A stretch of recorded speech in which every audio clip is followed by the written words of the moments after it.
I want to talk to you about my kids. Now, I know everyone thinks that their kid is the most fantastic, the most beautiful kid that ever lived, but mine really are. I have 696 kids, and they are the most intelligent, inventive, innovative, brilliant, and powerful kids that you'll ever meet. Any student I'd have the honor of teaching in my classroom is my kid.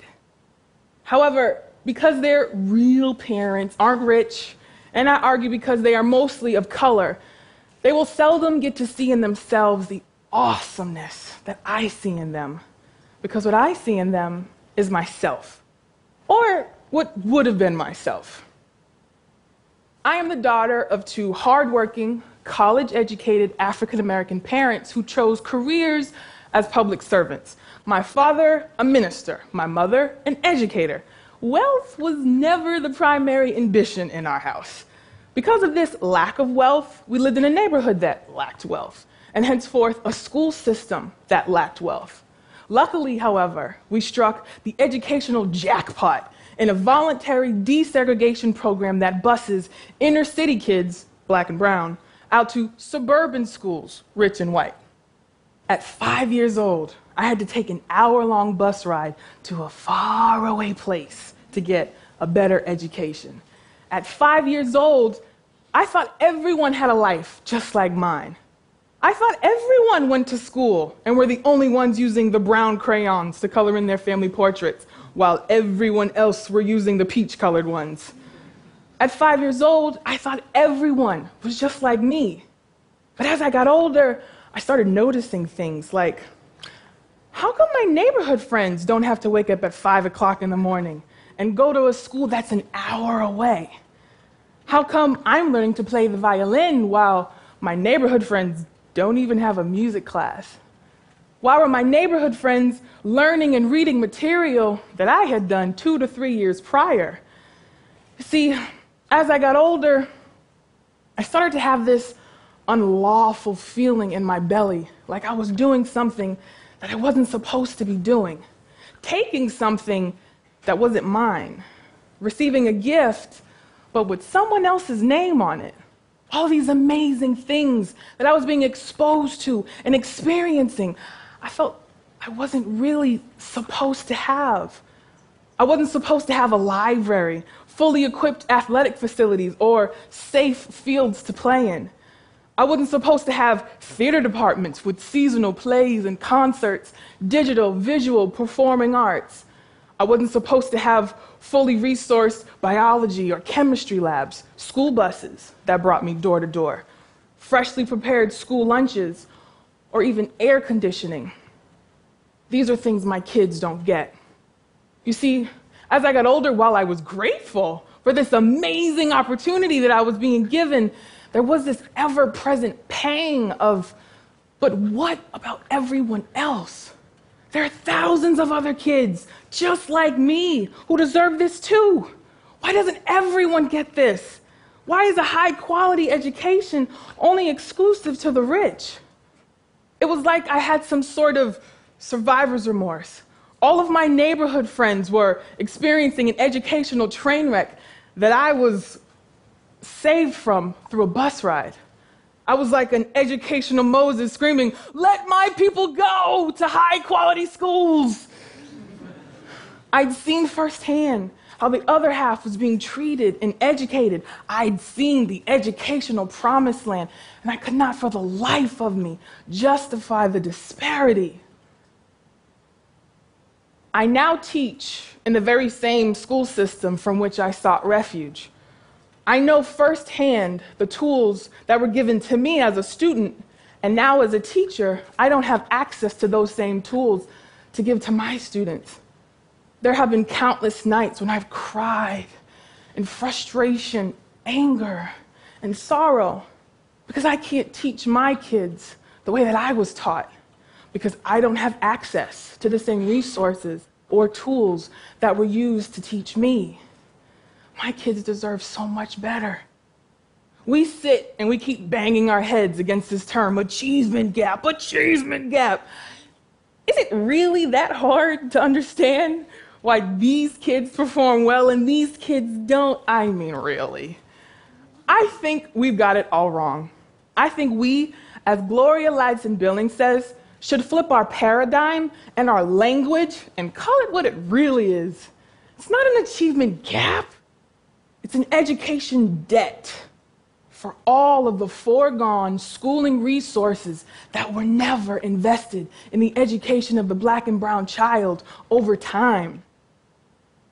A little-known secret in American history is that the only American institution created specifically for people of color is the American slave trade. And some would argue the prison system, but that's another topic for another TED Talk. The public school system of this country was built, bought, and paid for using commerce generated from the slave trade and slave labor. While African Americans were enslaved and prohibited from schooling, their labor established the very institution from which they were excluded. Ever since then, every court case, educational policy, reform has been an attempt to retrofit the design rather than just stopping and acknowledging we've had it all wrong from the beginning. An oversimplification of American educational history. All right, just bear with me. Blacks were kept out, the whole slavery thing. With the help of philanthropic white people, they built their own schools. Separate but equal was okay. But while we all know things were indeed separate, they were in no ways equal.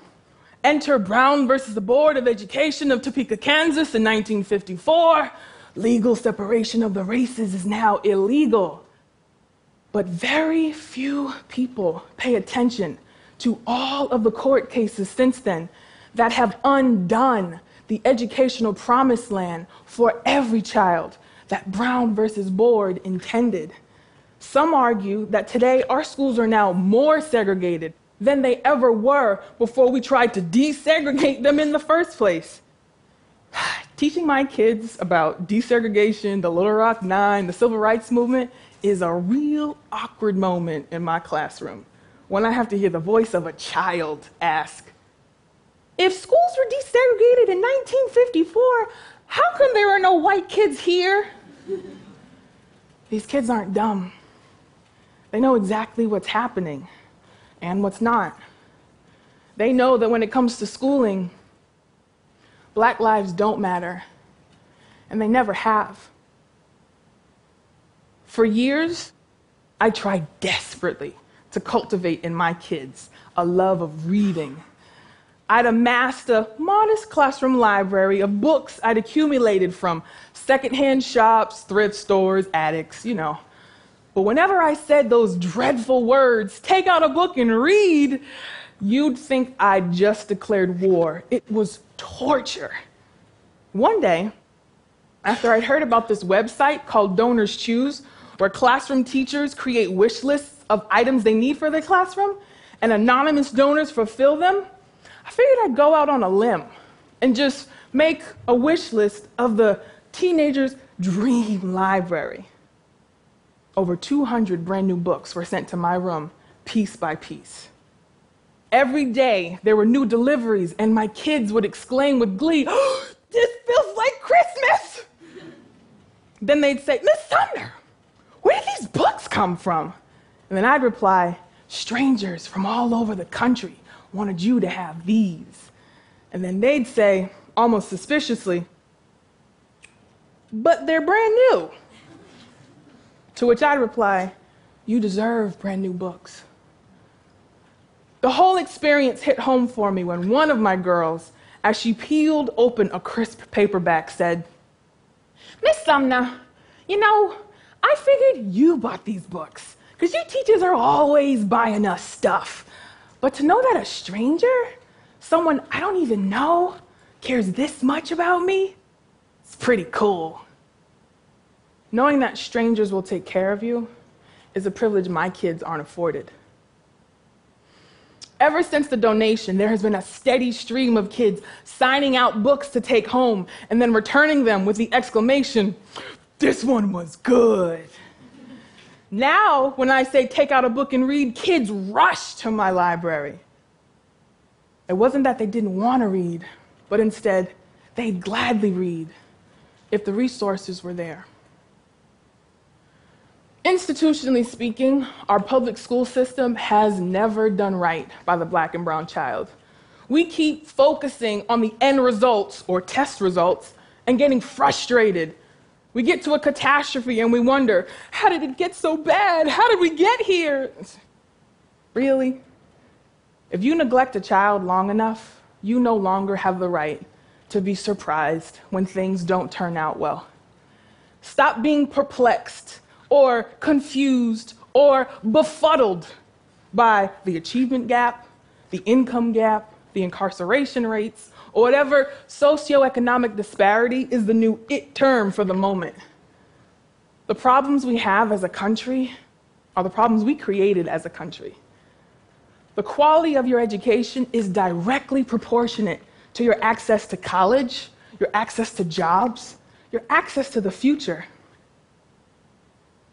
Until we live in a world where every kid can get a high-quality education, no matter where they live or the color of their skin, there are things we can do on a macro level. School funding should not be decided by property taxes or some funky economic equation where rich kids continue to benefit from state aid while poor kids are continuously having food and resources taken from their mouths. Governors, senators, mayors, city council members, if we're going to call public education, then it should be just that. Otherwise, we should call it what it really is: poverty insurance. Public education, keeping poor kids poor since 1954. If we really, as a country, believe that education is the great equalizer, then it should be just that: equal and equitable. Until then, there's no democracy in our democratic education. On a meso level, historically speaking, the education of the Black and brown child has always depended on the philanthropy of others. And unfortunately, today, it still does. If your son or daughter or niece or nephew or neighbor or little Timmy down the street goes to an affluent school, challenge your school committee to adopt an impoverished school or an impoverished classroom. Close the divide by engaging in communication and relationships that matter. When resources are shared, they're not divided, they're multiplied. And on a micro level, if you're a human being, donate time, money, resources, opportunities, whatever is in your heart. There are websites like Donors Choose that recognize the disparity and actually want to do something about it. What is a carpenter with no tools? What is an actress with no stage? What is a scientist with no laboratory? What is a doctor with no equipment? I'll tell you, they're my kids. Shouldn't they be your kids too? Thank you.